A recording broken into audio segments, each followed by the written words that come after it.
Satu, dua, tiga. Okay, Assalamualaikum warahmatullahi wabarakatuh. Ladies and gentlemen, first of all, I would like to say thank you to the Prime Minister for your organization and opinions, but I strongly disagree with what Prime Minister said, that we should stop consumption and production of meat. At the beginning of your point, when you say that we should change animal farming, business to other farming as an alternative, I strongly believe that it will end up costly nonetheless to change course of business in business perspective. So why is that?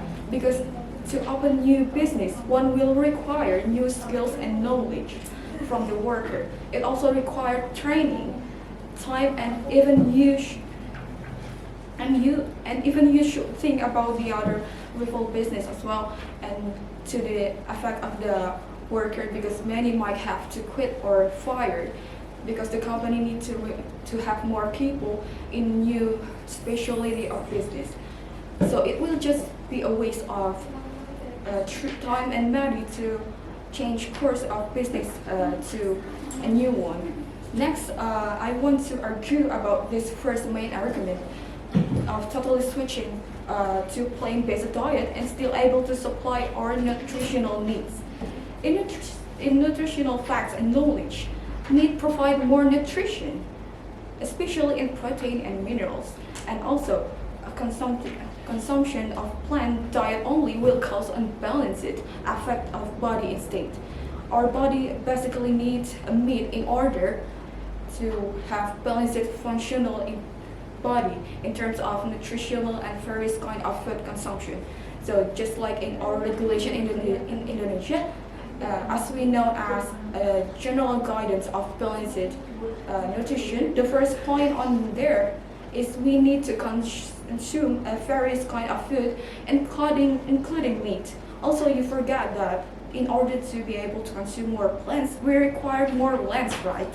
So we needed to open new plots of lands, and in the end, it can cause harm to the environment as well, especially if it is opened by the burning the forest.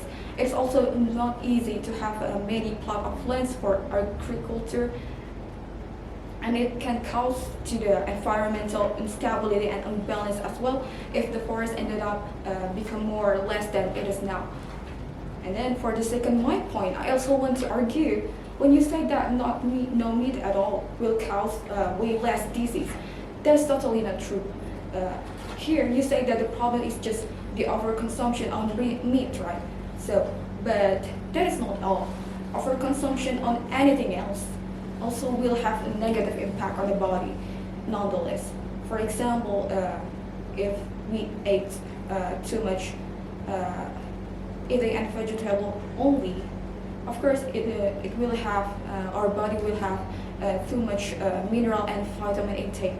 So a mineral intake can cause a mineral toxicity, and vitamin intake, too much vitamin intake can cause vitamin toxicity.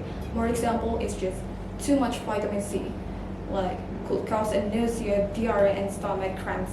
So my point is that we need a balanced intake, not too much and not too less. It includes meat and not only plant consumption. So at the end of the day, one should condemn of the bad habit of the human consumption on food, especially on meat, and not condemn the by stopping the meat consumption and production. Moreover, we can use the gas from the animal farm as a new biogas. It is not just the negative effect on it. In conclusion, I proudly states that I strongly disagree with stopping consumption and production of meat. Thank you. Assalamualaikum warahmatullahi wabarakatuh.